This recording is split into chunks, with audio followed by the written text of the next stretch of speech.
Hello! So this is a follow-up video of that lighter test I made a week ago.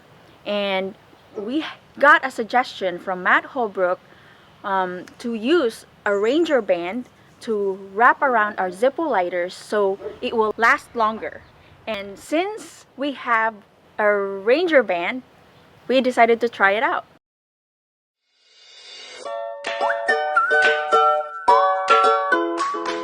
So I've had this on the lighter for 8 days, and let's try it and see if it still works.